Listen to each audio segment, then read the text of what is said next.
Buenos días para todos los presentes y los que están por internet. Me es muy grato encontrarme de nuevo con ustedes.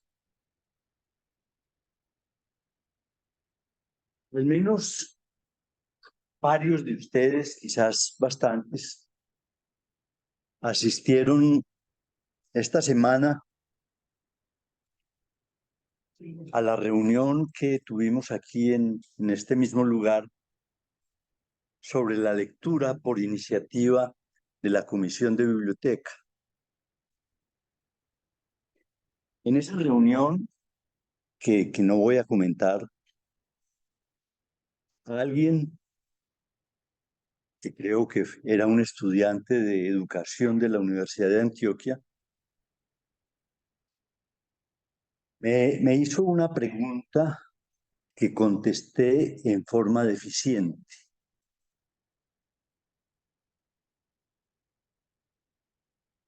En la medida en que pienso que esa pregunta tiene interés diverso y también para todos ustedes, voy a retomarla, lo cual lo haré sin mucha extensión, lo cual me permite intentar corregir, al menos parcialmente, las deficiencias de mi respuesta de ese día. Después de ese punto, me referiré a otros temas, en particular relativos al problema del uno.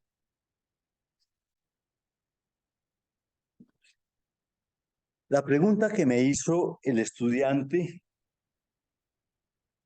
fue una pregunta relativa a las características de la lectura en papel, digamos en un libro,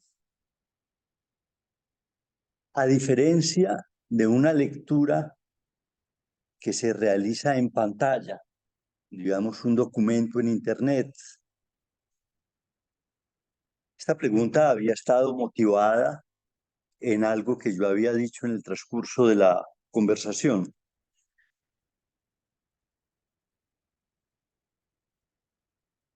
Se trata o se trataba de considerar, pues, la diferencia que hay entre leer, digamos, en un libro y leer en una pantalla.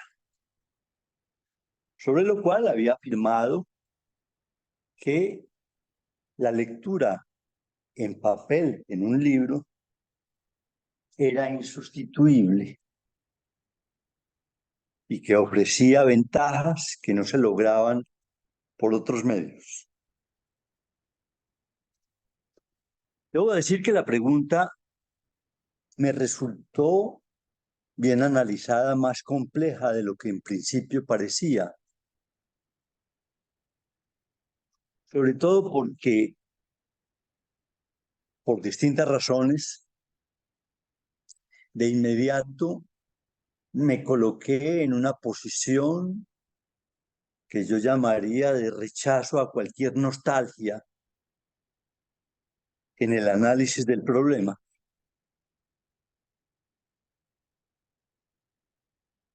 ¿Cómo puedes responderla, al menos parcialmente,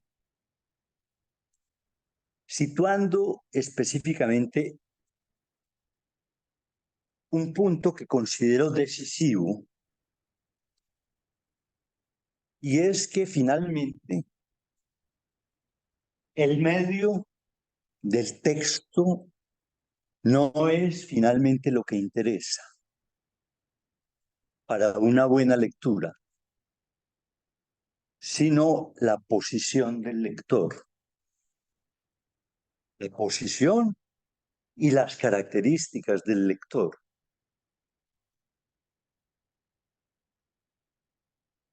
Esto me parece que es claro, casi que evidente, pero plantea una pregunta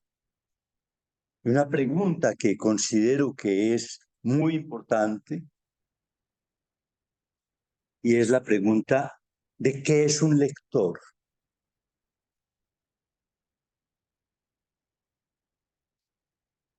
Hay que decir que esa pregunta ha sido objeto de análisis, de comentarios, de discusiones que podríamos llamar eternas,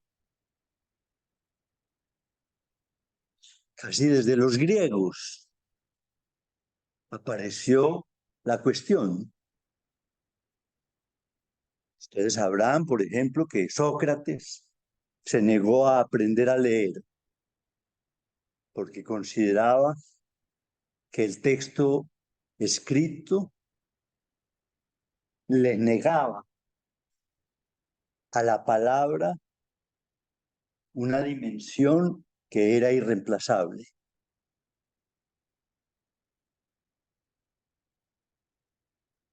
Esto quiero decir que la pregunta, que parece ser una pregunta un poco elemental, es una pregunta que ha dado origen a múltiples estudios y discusiones de muchos estilos.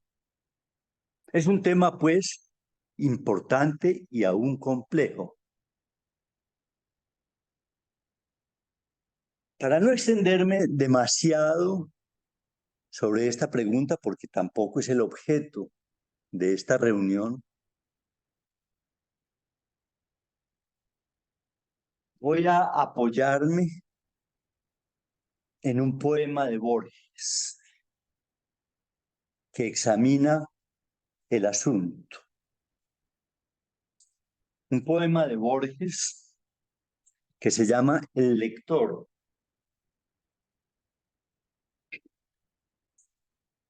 en el cual define varios puntos importantes al respecto de una bella manera, además, con lo cual creo que añado varios elementos de respuesta a la pregunta que me parecen valiosos o muy valiosos. A quien le interese el poema, y ustedes saben que Borges escribió toda su vida poesía, desde muy joven hasta que murió. Aquí tengo, por ejemplo, la obra poética de Borges, donde hay multitud de hermosos poemas.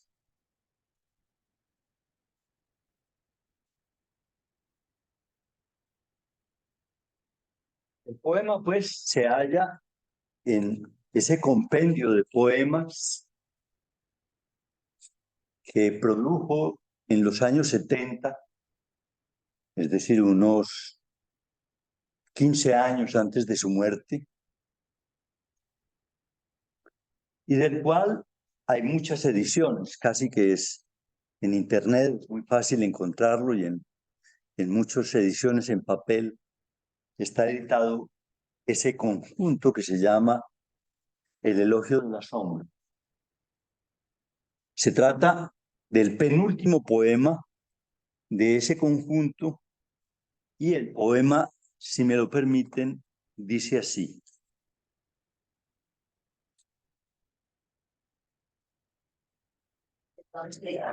Se llama Un lector, perdón. No el lector, perdón, me equivoqué. Es un lector.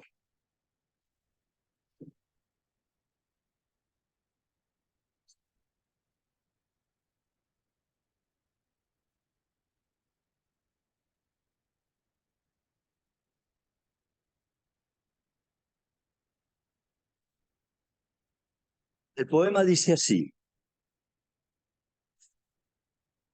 que otros se jacten de las páginas que han escrito. A mí me enorgullecen las que he leído. No habré sido un filólogo, no habré inquirido las declinaciones, los modos, la laboriosa mutación de las letras. La D, que se endurece en T. La equivalencia de la G y de la K. Pero a lo largo de mis años he profesado la pasión por el lenguaje. Mis noches están llenas de Virgilio. Haber sabido y haber olvidado el latín es una posesión, porque el olvido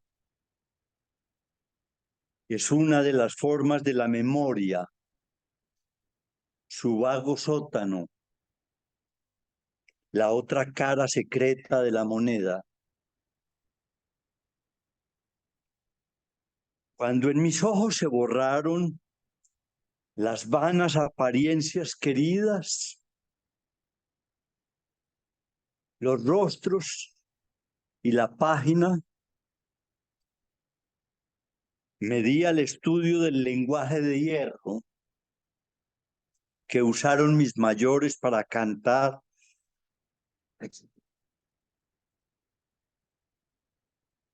espadas y soledades. Y ahora,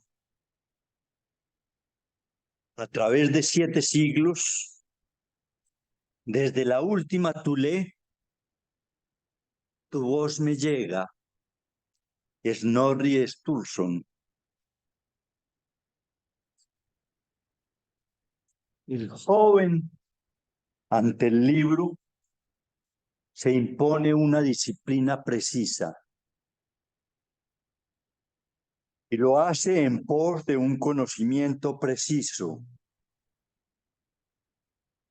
A mis años, toda empresa es aventura que linda con la noche. No acabaré de descifrar las antiguas lenguas del norte. No hundiré las manos ansiosas en el oro de Sigurd. La tarea que emprendo es ilimitada y ha de acompañarme hasta el fin. No menos misteriosa que el universo y que yo, aprendiz. Ese es el poema.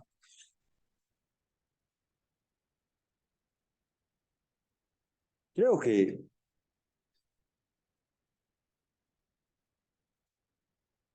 habrán apreciado ustedes lo que es un poeta. Un decir que lleno de belleza consigue la sabiduría.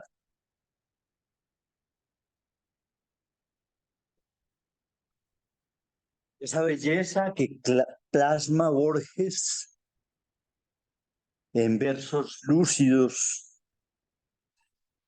y que nos entrega con la generosidad de todo poeta.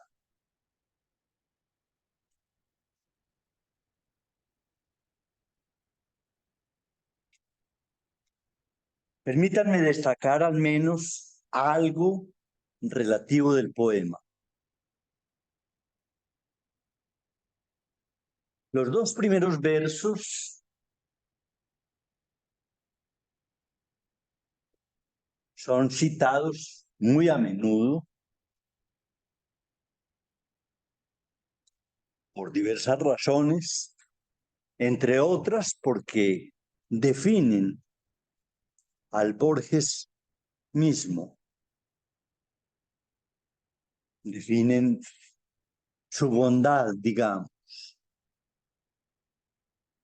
y definen su condición de lector por encima de la de escritor.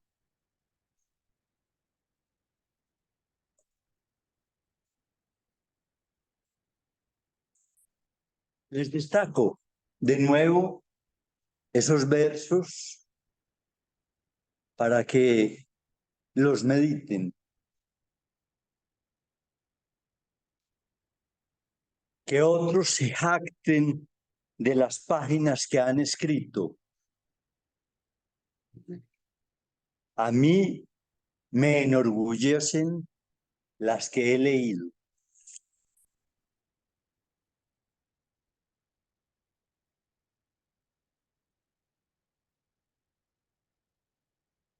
Habría mucho que decir sobre esos versos.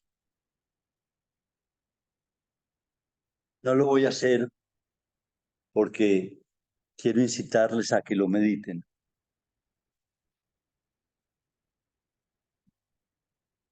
Y Borges habla también allí, por ejemplo, de su pasión por el lenguaje. Y ciertamente no se trata de un mero decir. Lo demuestra poéticamente, condensadamente. Por ejemplo, al hablar de la naturaleza de las letras. De letras centrales al idioma español. Así, en el poema habla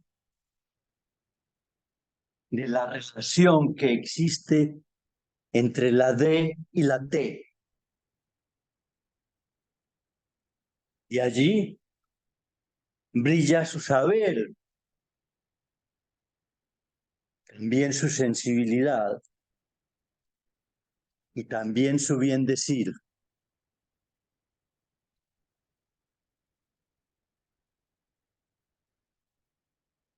Alguien diría que se trata de un asunto de especialistas del lenguaje. Pero el poema nos permite saber que es un asunto de todos los hablantes, que nos interroga sobre nuestra relación misma con el lenguaje.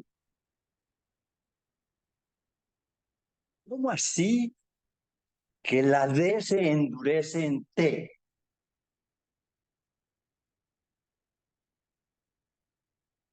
Y así prosigue su examen poético del lenguaje y de su condición de lector. Y habla, por ejemplo, de sus noches con Virgilio, de su olvido del latín, que conoció cuando era joven y no lo lamenta.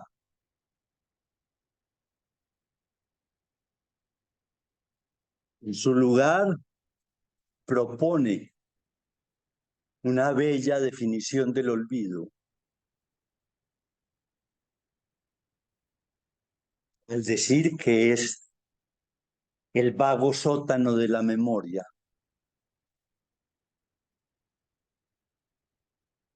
En fin, eso es un lector.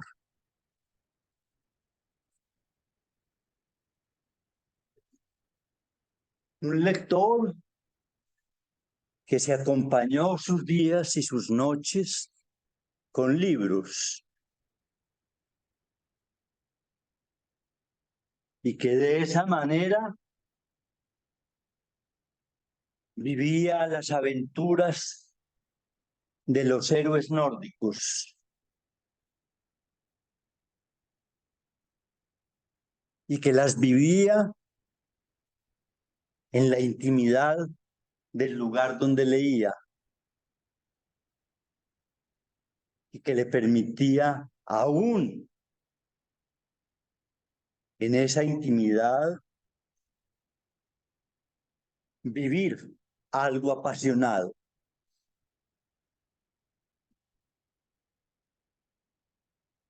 El poema ofrece posibilidades amplias de reflexión y de enriquecerse de diversas maneras sobre problemas distintos.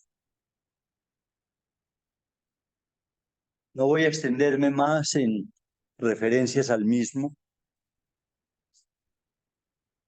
aun cuando señalo que no hacerlo me permite invitarles a que prosigan su lectura para entender al menos quién era ese lector y también eventualmente preguntarse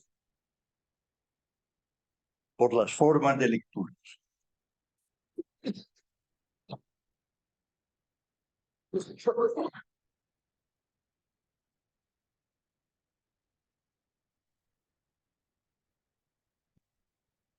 Paso al segundo punto que anuncié. Es decir, paso al tema central que nos ocupa, es decir, al examen de algunos aspectos del problema del uno.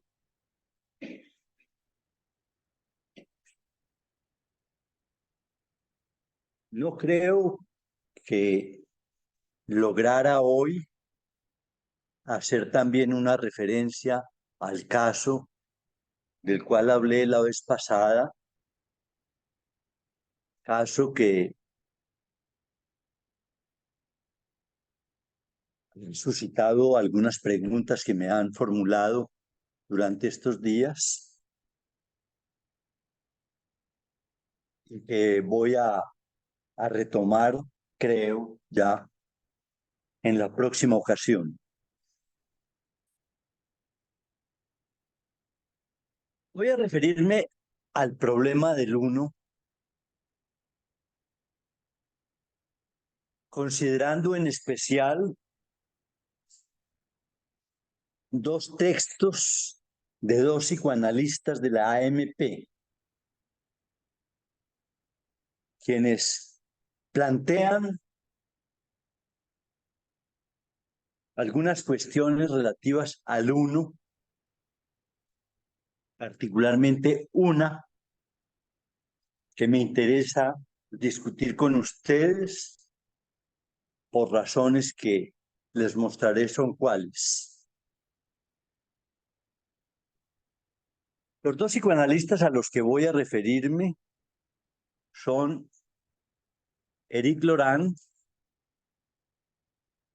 y Gerardo Arenas. El primero, como sabrán, analista francés, muy conocido en los medios lacanianos y quien tiene una amplísima obra y trabajo que es apreciada por todos los psicoanalistas lacanianos.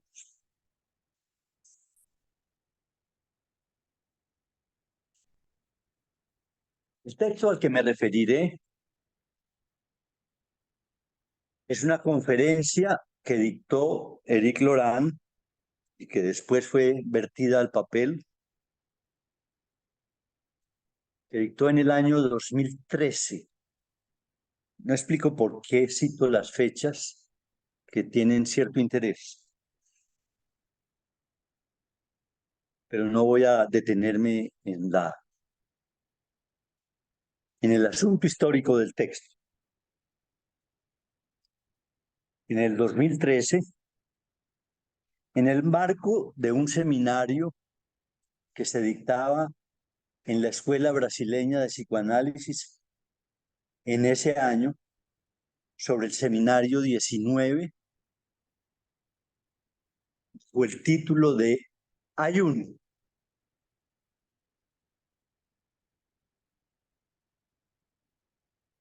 El trabajo que hizo la Escuela del Brasil es notable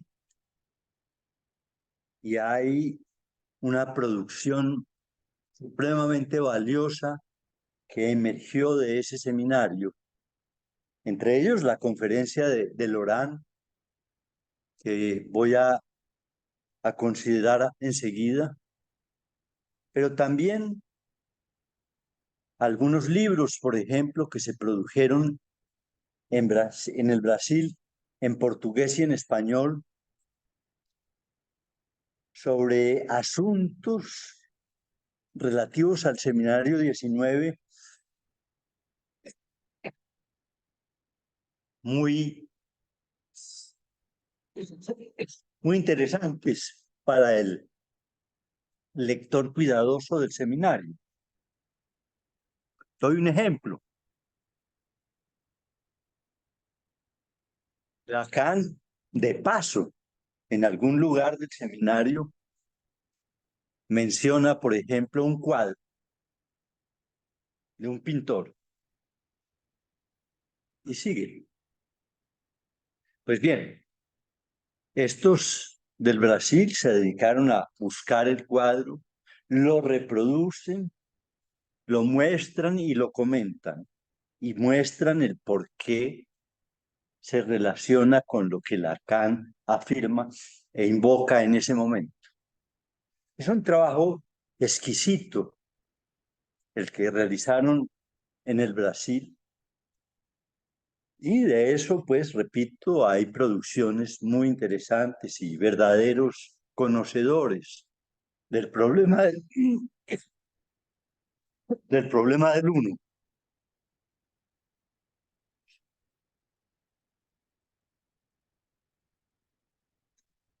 Esa conferencia de Lorán dio, a mi juicio, origen a un par de conferencias que dictó Gerardo Arenas y que le permitieron posteriormente publicar un libro que lleva por título este que hay en el tablero, es decir, los 11 unos del 19 más 1. Título provocador en más de un sentido y al cual voy a referirme más adelante. Tuve acceso en estos días a la conferencia de Lorán gracias a una persona muy allegada a mí, por lo cual estoy agradecido.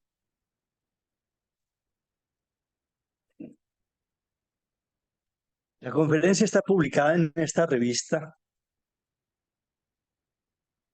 que yo había conseguido hacía un cierto tiempo, pero del cual no me acordaba. Y la conferencia se llama Una lectura del seminario 19 de Jacques Lacan.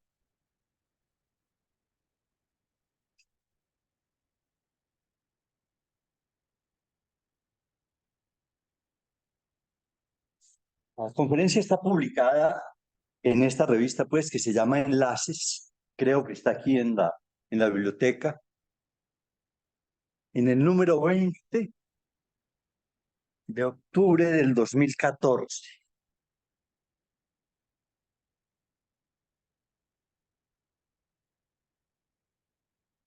Doy pues los datos por si alguien desea consultarla.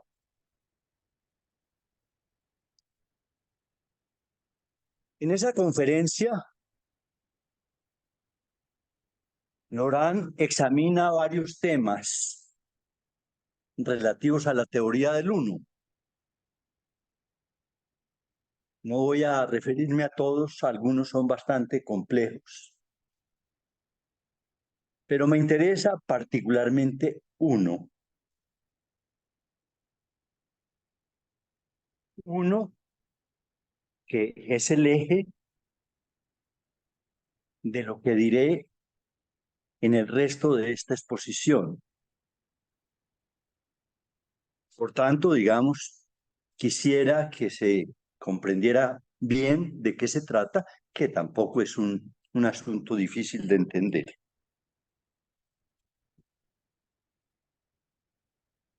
Quiero nombrar ese tema que Laurent examina en su conferencia con una expresión que tomo de la misma conferencia y que es la siguiente: la diferenciación de los unos en la obra de Lacan.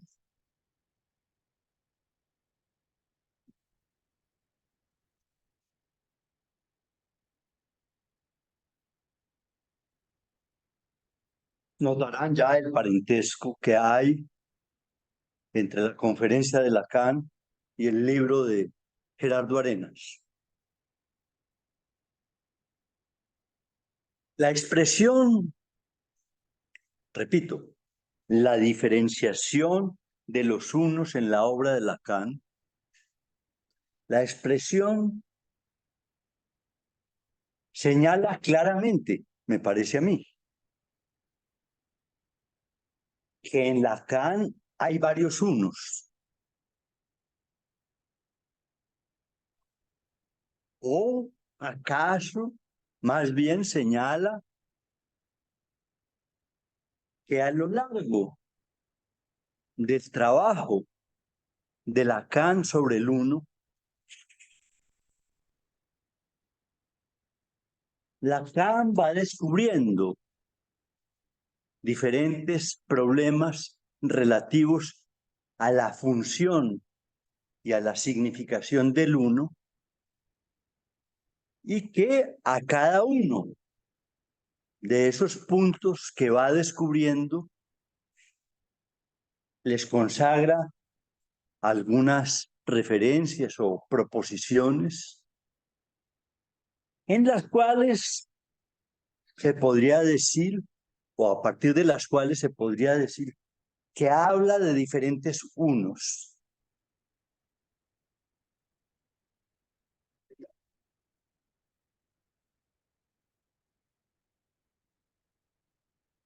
Entonces, Laurent hace un recorrido rápido, ¿no? Es muy extenso y con puntuaciones muy precisas. Hace un recorrido por la obra de Lacan tratando de señalar momentos importantes del trabajo de Lacan sobre el uno. Momentos que se inauguran desde muy temprano. Prácticamente se inauguran con la enseñanza de Lacan.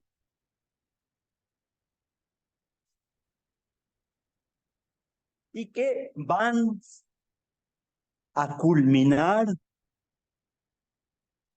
en el seminario 19. Estaría pensar en eso para señalar que efectivamente Lacan le concedía un tal valor al problema del uno que le ocupó a lo largo de toda su enseñanza, porque después del 19 no abandonó el tema, sino que continuó. Yo diría que ya no redefiniendo o produciendo nuevas tesis sobre el uno, sino aplicando a distintos campos lo que había logrado construir.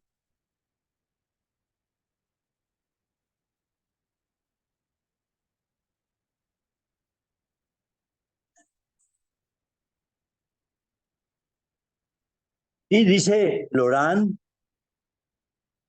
que en ese recorrido él encuentra varios unos, a los cuales inclusive les da nombre.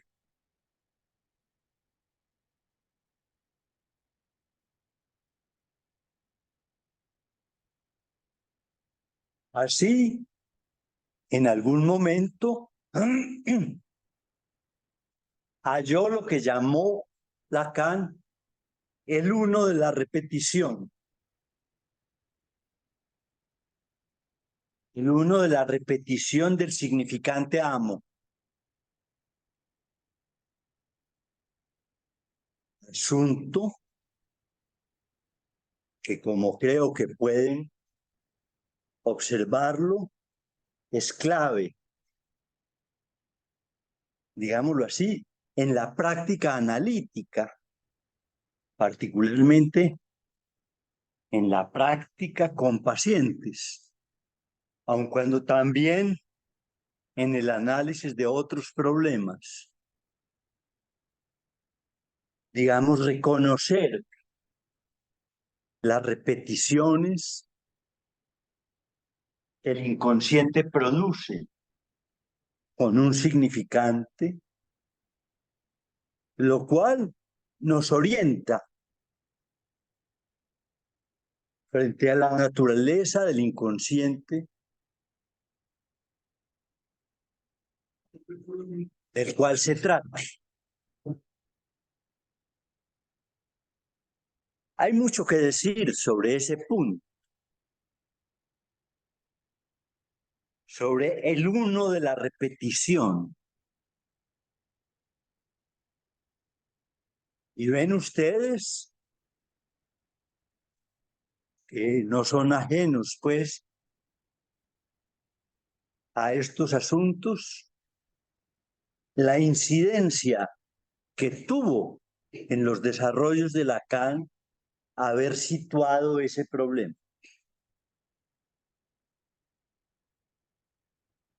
También menciona Laurent que en otro momento, por ejemplo, en el seminario 9, llamado la identificación, Lacan habla del uno unario. Es otro uno para Laurent, distinto al uno de la repetición, el uno unario. Y en otro momento, precisa Laurent,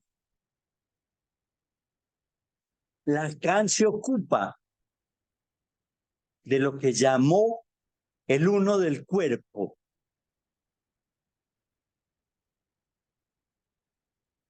Piensen en la expresión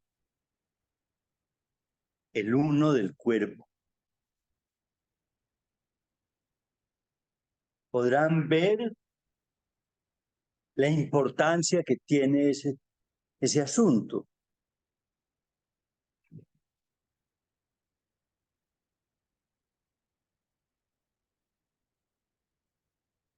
Es un tema que Lacan, con otros conceptos, trabajó desde el principio de su investigación,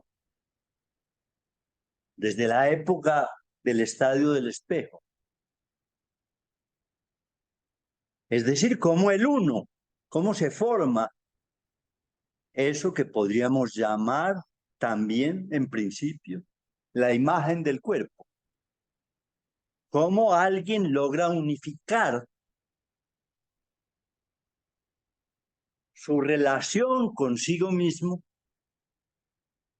a partir de la imagen corporal.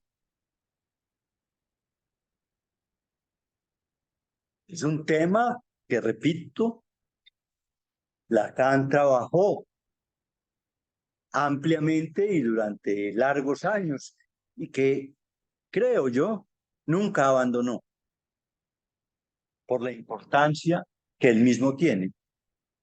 Si bien cuando se ocupó de ese uno del cuerpo, pasó de pensar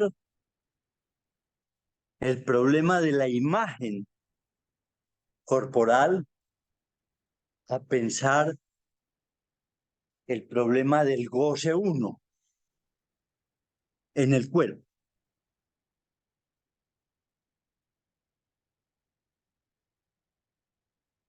Pueden ver ustedes en ese sentido que ese problema, es decir, voy a decirlo con las palabras que Lorán propone, ese uno que llama el uno del cuerpo es un asunto capital para el psicoanálisis. Pensar la imagen y pensar el goce del cuerpo.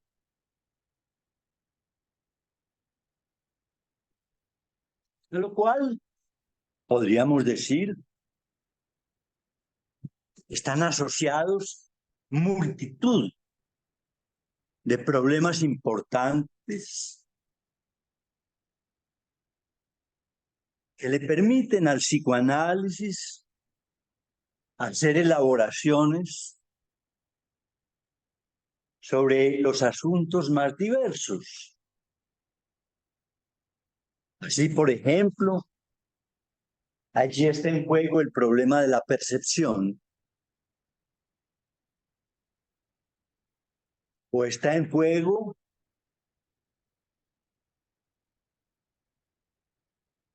el problema del narcisismo, o está en juego eso que Freud nombró como el problema del yo, etcétera. Es decir, que ese punto que Lacan extrae en especial, pero no solamente, del Seminario 9, es un tema crucial, de gran valor para poder comprender qué es eso de la subjetividad. Volveremos, espero, a pensar ese aspecto particular del uno, el uno del cuerpo, en otro momento.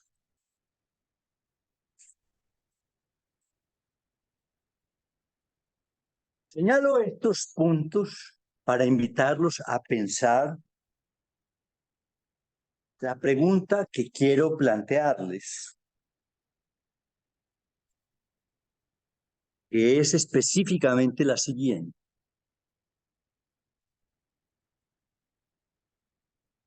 Situar y definir una u otra función, una u otra característica, una u otra implicación del uno, significa que se trata de unos distintos o de un mismo uno.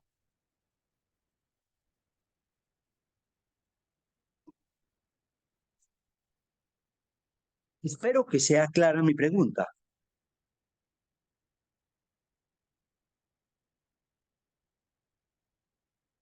Ya que, como veremos, según se responda de una u otra forma, ello conduce a tener una concepción del uno enteramente diferente.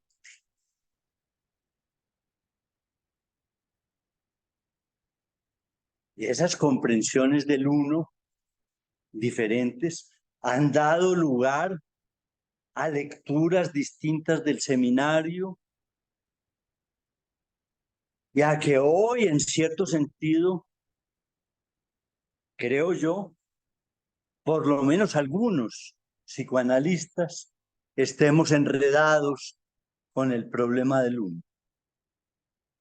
No es malo siempre estar enredado en un problema, pero exige trabajo.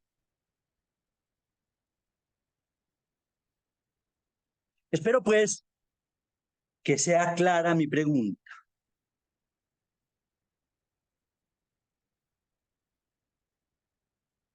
Si podemos hablar de varios unos o de varias características y funciones de un mismo uno.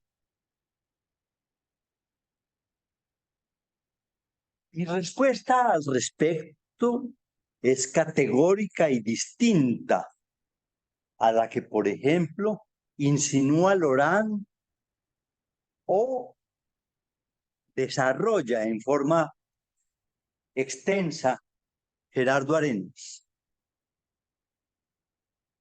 Mi respuesta es que se trata de uno solo y mismo uno,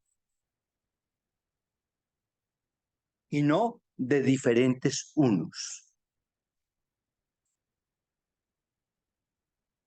Que todos esos unos nos permiten enriquecer la comprensión de qué es el uno.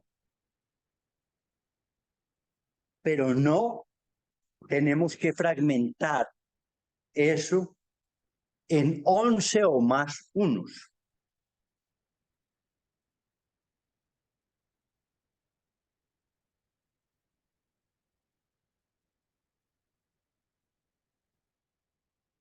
Añado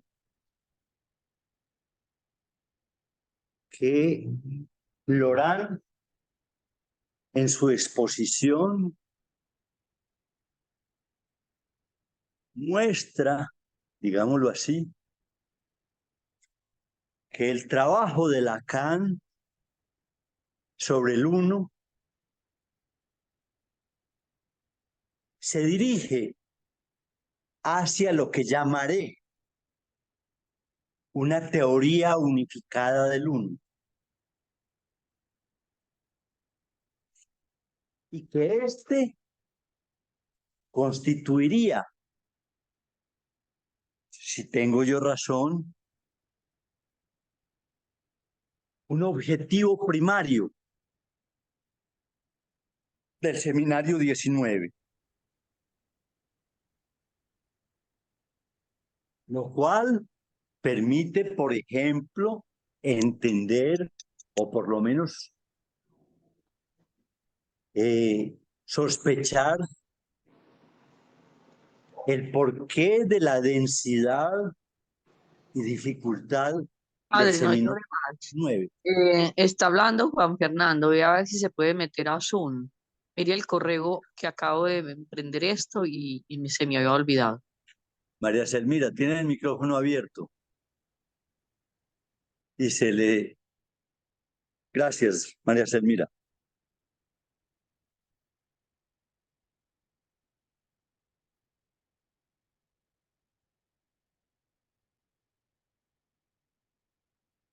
Esa teoría, pues, que pretende unificar todos estos asuntos, culmina, ya lo dije aquí, fíjense la consecuencia del asunto,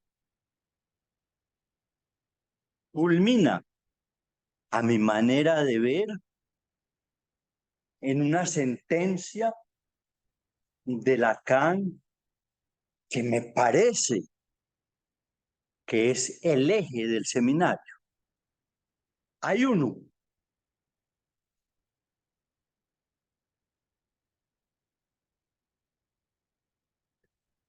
Sentencia, hay uno que además está escrita en una sola palabra para resaltar justamente la idea que contiene.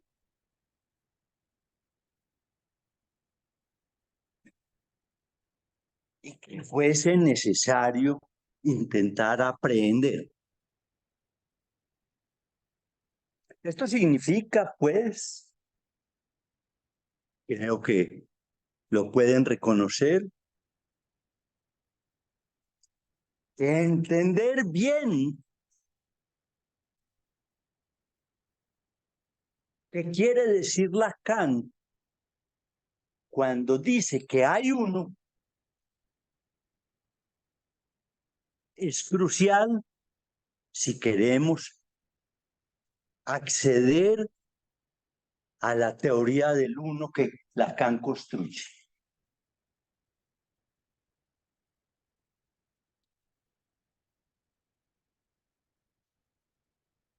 Yo llamo la atención sobre esto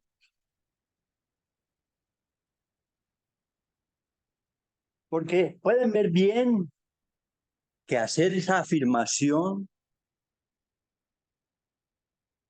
es decir, que el problema central de la teoría del uno y del seminario 19 es sustentar por qué hay uno.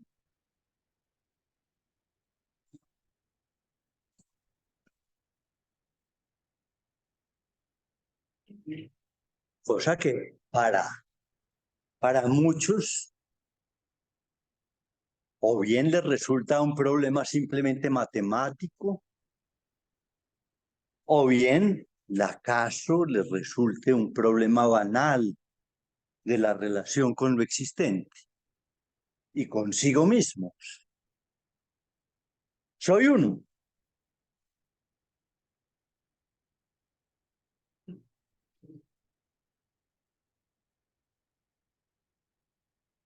Así pues que entender ese punto es, a mi juicio, el empeño central de Lacan con relación a su teoría del uno. Ahora, me parece evidente que esos planteamientos que he mencionado de Laurent influyeron decisivamente en la producción del librito de Gerardo Arenas, que desde su mismo título recoge la idea, permítanme decirlo así, que él, Gerardo Arenas, me reprocharía. Él que además tiene un cierto intercambio conmigo y que nos llamamos amigos.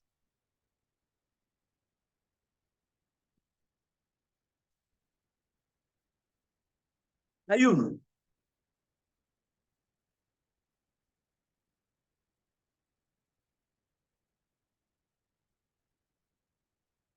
Me parece pues que la influencia de Laurent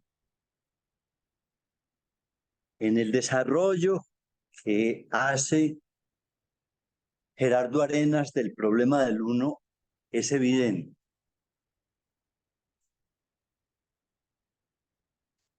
Lo cual es importante destacarlo porque la influencia de Gerardo Arenas, especialmente entre los lacanianos de habla hispana y aún dentro de los lacanianos de habla portuguesa, es grande.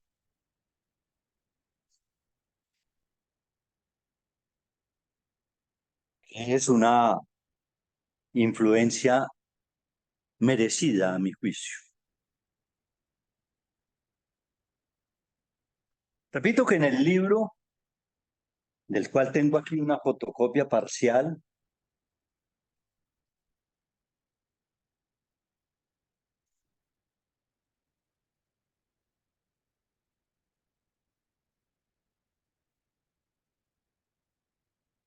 en 100 páginas aproximadamente,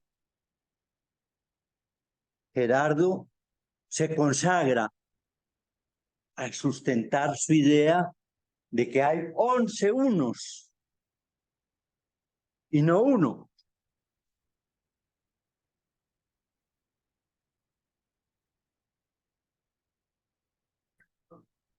El título creo que es elocuente.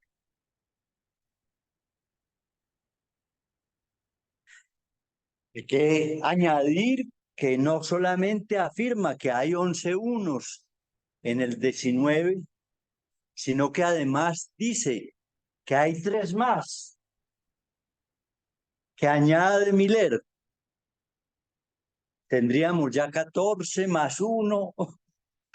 Pues tenemos una panoplia tal del 1 que corremos el riesgo de ser incapaces de aprender de qué se trata todo eso.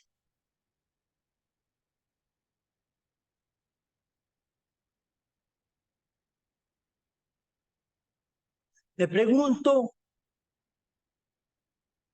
si he leído mal, en especial a Gerardo, a quien considero un estudioso serio de Lacan, es su traductor al español, ha hecho numerosos trabajos y publicaciones, lo cual hace pensar que no está improvisando algo, sino que efectivamente tiene que ser el resultado, digámoslo así, por ahora, de una reflexión amplia y consistente sobre el problema del uno. Entonces me pregunto si leo mal a Lacan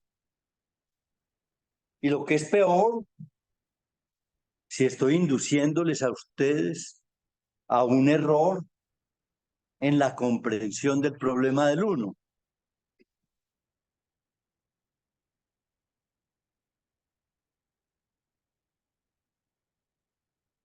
Voy a indicarles cuáles son los 11 unos, de los cuales habla Arenas en su libro.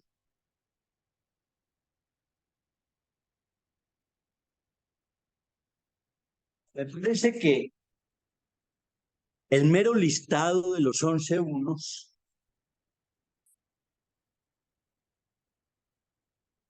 permite vislumbrar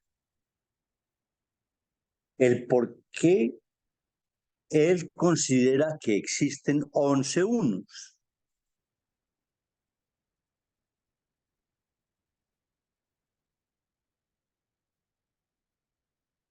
Se los leo, los 11 unos, sin detenerme demasiado en ellos. El primero, el uno singularizador. Dos, el uno indeterminado. Tres, el uno que dice es único.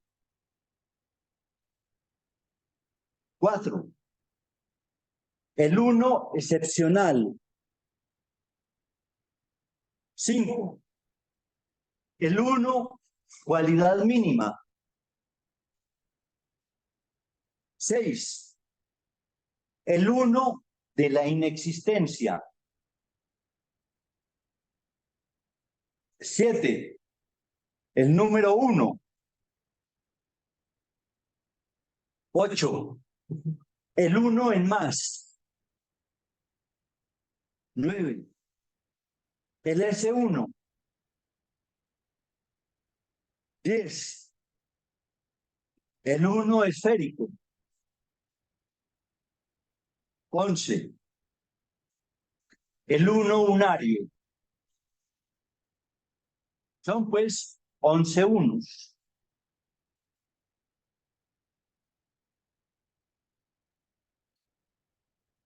Y me parece que decirlo de esta manera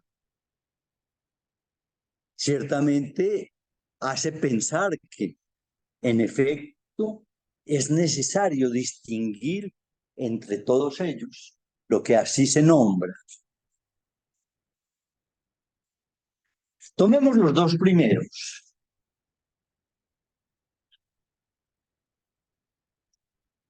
Los llama el uno singularizador, el primero, y el segundo, el uno indeterminado.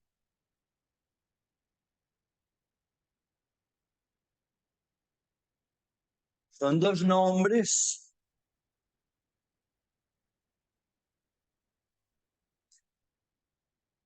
que efectivamente muestran dos cosas muy distintas. ¿Son dos cosas muy distintas o son dos funciones muy distintas? Puedo decirlo de una manera quizás un poco banal. Que uno coma o que uno duerma no lo hace dos personas. Uno puede hacer cosas distintas y aún opuestas. ¿Cuántas veces no reconocemos que somos contradictorios? ¿Cuántas veces no decimos que amamos a alguien y nos comportamos con hostilidad frente a ese alguien? Etcétera, etcétera. Es decir, que el uno parecería ser algo que en medio de la diversidad, en medio del conjunto de cosas diversas que un sujeto pueda vivir o pueda caracterizarlo, o aún que puedan existir en el mundo, no impide pensar que hay uno.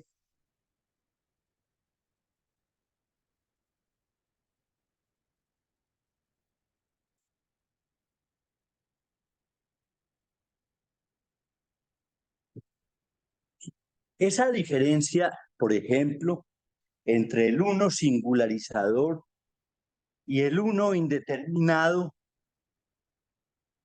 ya autoriza a reconocer que hay varios unos.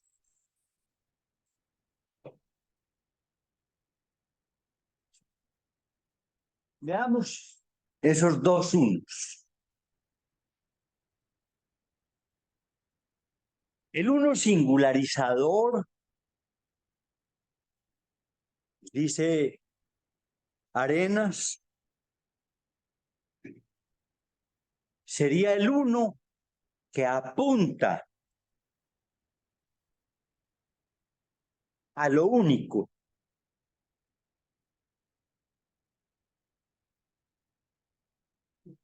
A eso único que al ser identificado lo señala.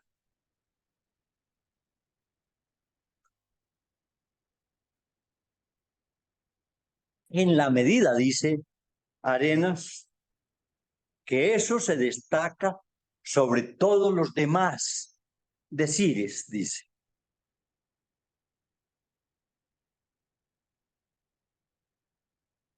El uno singularizador sería un decir, nótese, que Arenas considera el uno como un decir.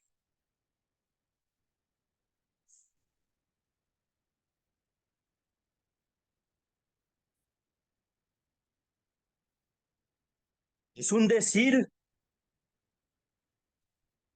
lo cito entre comillas,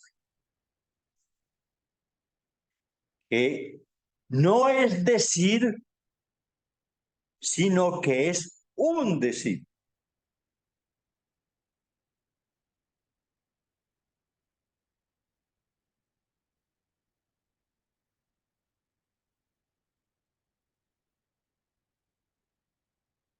Hay pues una singularización de lo nombrado por el uno.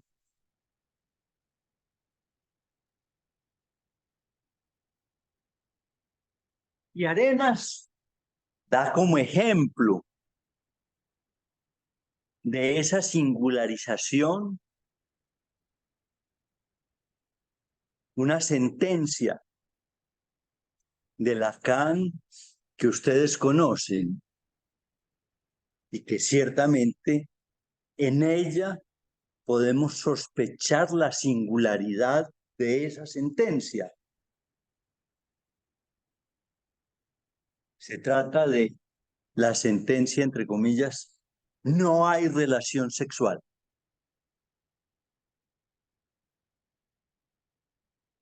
Es una sentencia que captaría lo singular de la existencia de la sexualidad humana.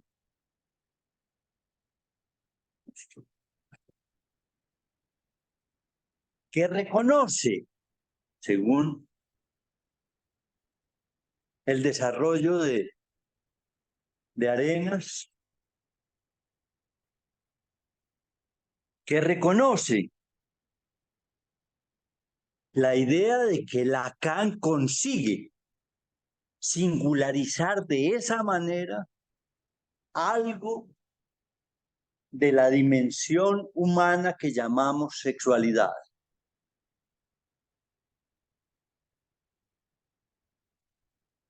Lo cual, dice Arenas, autoriza a hablar del uno singularizador.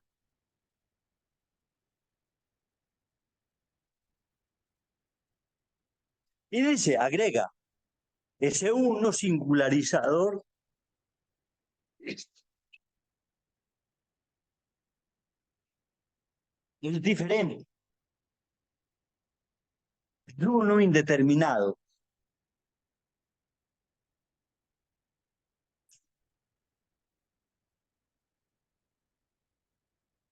Ya que ese uno indeterminado no se dirige hacia algo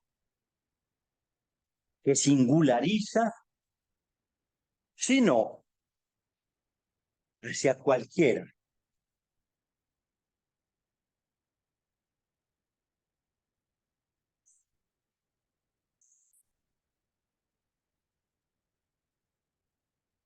Pone un ejemplo.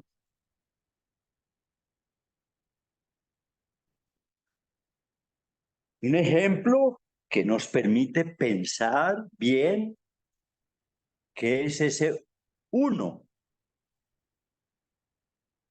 que llama indeterminado.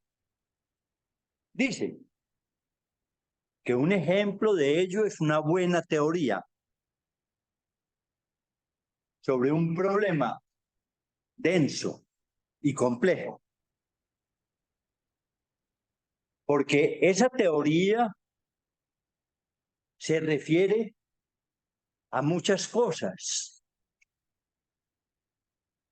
y puede ser aplicado al conjunto que recubre esa teoría.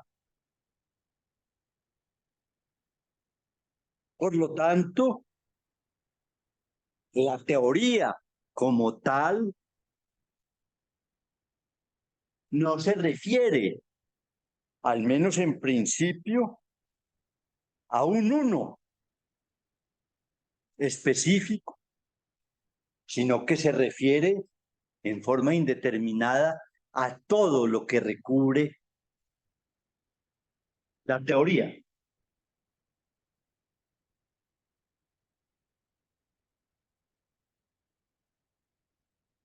En ese sentido, podríamos decir que se opone el uno singularizador al uno indeterminado. ¿Es evidente?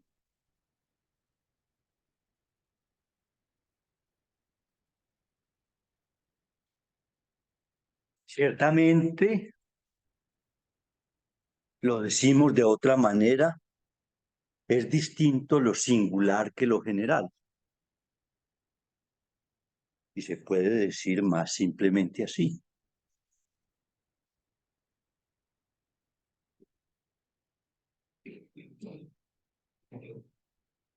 Créanme que allí desfallezco. Desfallezco en seguir a mi amigo, acepto serlo, Gerardo Arenas. Yo tengo un gran aprecio por él. Es un excelente analista, lo sé por referencias distintas.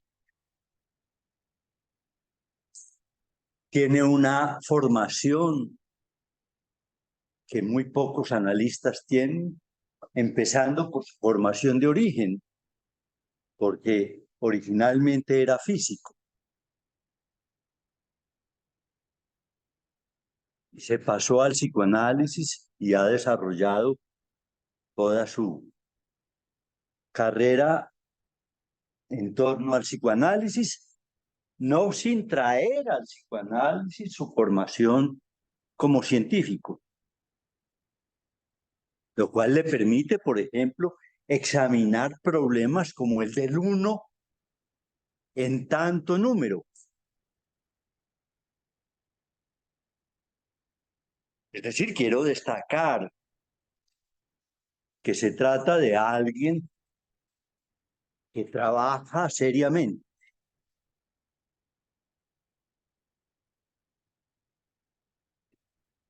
Ahora, yo desfallezco porque francamente esas diferenciaciones me parecen, lo digo con respeto por él, me parecen artificiales. Artificiales para intentar demostrar lo que se propone demostrar. Es decir, que existen 11 unos. No se puede decir más simplemente que son funciones y características distintas del uno.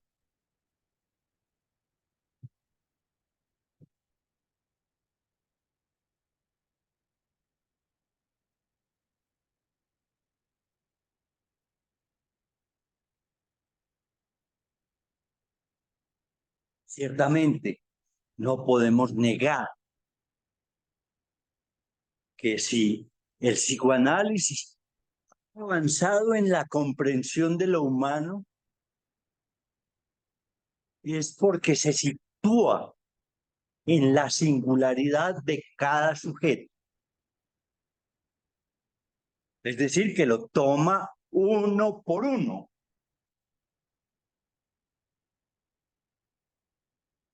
Tarea que, propiamente hablando, en la forma y desarrollo que el psicoanálisis propone, nadie había emprendido antes.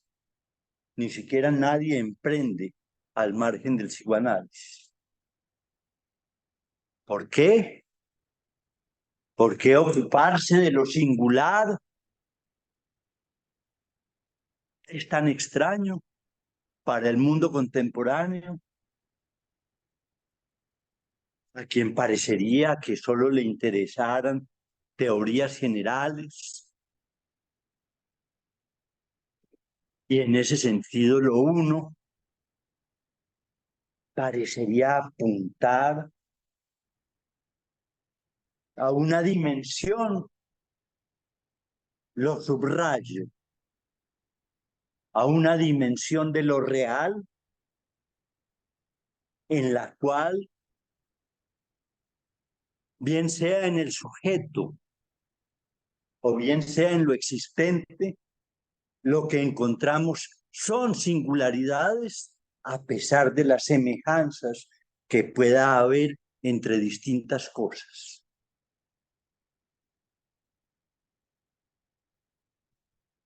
El uno, pues, trata de situar, no encuentro otra manera de decirlo, trata de situar lo singular en lo existente. Y esa es su implicación.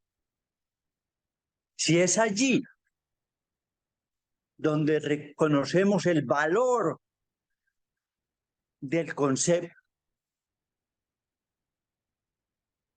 creo que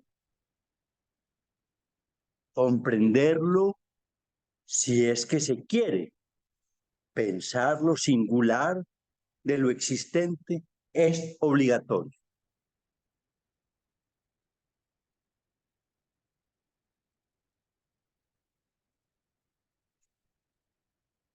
La diversidad de los humanos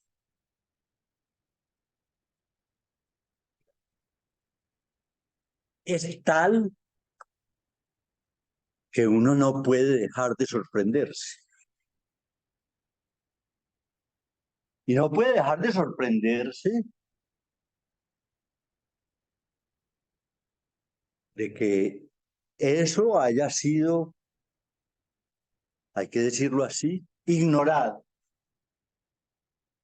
Ignorado porque lo que se intenta es generalizar.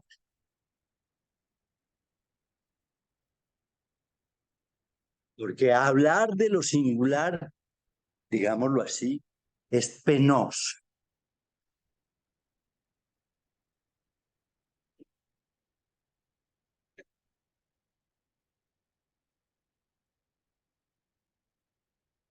Y Gerardo, pues no solamente destaca la función singularizadora del uno o el uno singularizador como él propone, sino pues que habla de otros unos y lo que yo diría de otras funciones del uno,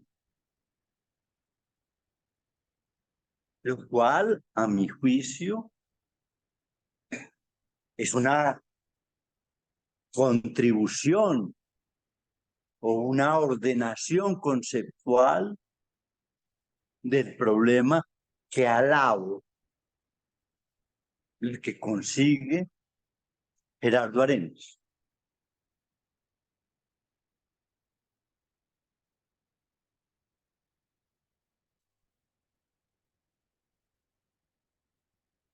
Yo quisiera terminar por hoy sin señalar que me queda un cierto sinsabor de esta exposición, o algunos sinsabores.